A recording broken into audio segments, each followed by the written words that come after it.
This is my Case Study 3 presentation on the Birmingham 6. During this presentation, I will be discussing the Birmingham 6 and the different perspectives and perceptions of the students of the different courses. On Thursday the 21st of November 1974, 5 Irishmen sat joking and playing cards on a train from the northern English city of Birmingham on their way to take a ferry to Belfast. 20 minutes after departing the train, 2 IRA bombs, Irish Republican Army, ripped apart 2 pubs in the centre of Birmingham. This resulted in killing 21 people and injuring hundreds. These attacks were believed to be part of an ongoing conflict between the British government and the IRA over the status of the Northern Ireland. Hours later, the police arrested 5 men, along with the 6th man that was seized the following day. Whilst in custody, 4 out of the 6 men signed confessions to the bombs. After this, they were swept into a legal nightmare that lasted more than 16 years.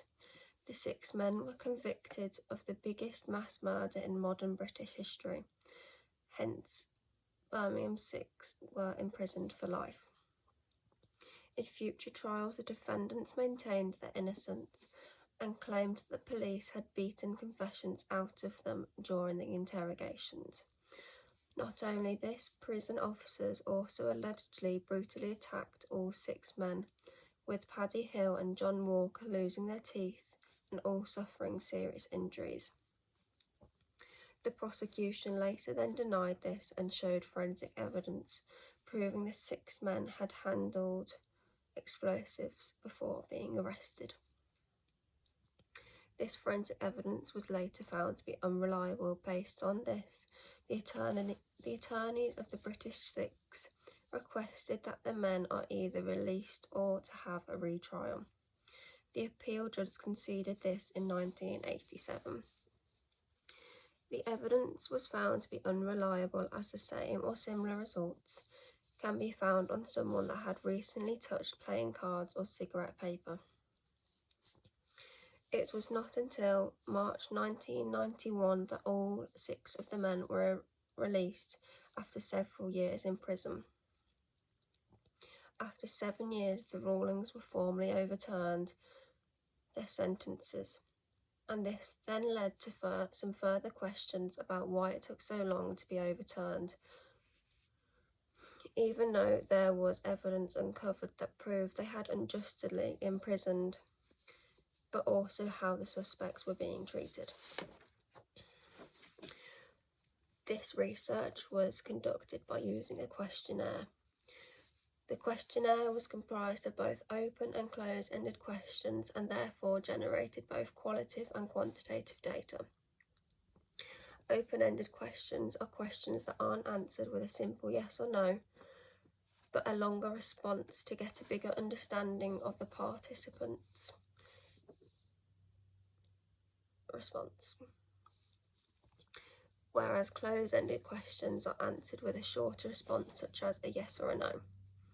This gets their point straight across rather than beating around the bush, basically. The qualitative data created was the original responses from the participants that I got straight off Qualtrics. It's basically the words. However, the quantitative data is from the Excel spreadsheet that was compiled with the responses and then used different themes from all of the responses. The target audience of this questionnaire were the Level 4 case studies and criminal justice students. Before the start of the creation of the questionnaires, Rachel put us into groups to help decide which case study we wanted to focus our research on. Within our groups, we researched what the case study was about and some of the finer details. Once this was done, we wrote a case summary to provide at the start of the questionnaire, so that the participants have an overview of the case study before starting. Once this summary was done, we then used Qualtrics to create the questionnaire with questions provided for us by the lecturers. Once this was finalised and all the questions were put through, a QR code and link was generated and sent to a range of different case study and criminal justice students. After we received all of the results after several days, I placed them all onto an Excel spreadsheet to analyse the different perspectives of the students.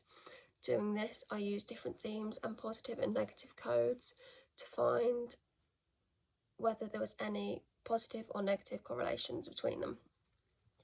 Before gaining the results, I expected at least 16 sets of results from the students. However, less than 50% of the respondents completed the full questionnaire. Looking at the results I did get, 66% of the participants had prior knowledge of the Birmingham 6. 16% had no prior knowledge, but also 16% were unsure to whether they'd ever heard of the case before. With only one of these participants conducting further research, they did this by using Google. The most common themes that I had come across from the case study were the wrongful handling of evidence. So the tests that came back positive, you could get the same results from the playing cards or cigarette paper. The reliability, police brutality, so the claims that they had against the police attacking them in the interrogations and also the prison officers. Malpractice and miscarriage of justice. When analysing the research given, the forensic students tend to look at the physical evidence, whereas the criminology and police students look at the overall picture of the behaviour. So the forensic students looked at the evidence that was given, so the tests that did come back positive, and the other students looking at the overall picture, so where they were, what they were doing there, were they close or anything. I believe that this research has helped answer the overall aim, which was to investigate the different perspectives of students. Depending on what course the students are in will affect the view that they have on the case. The positives I have found from looking back at this research were that I was able to find relevant information about the case and was able to correctly inform the students in order for them to answer the questionnaire. I was also able to compare results even though I had received a limited amount. The negatives. If I was to redo this research, I would create more relevant questions to the case to get a wider range of results and ideas from the students to expand on my conclusion. I would also send the results to a larger group of people as I had very few responses to compare. I would also send the questionnaire to other courses such as law, but also send it to the public to get their perspectives as well.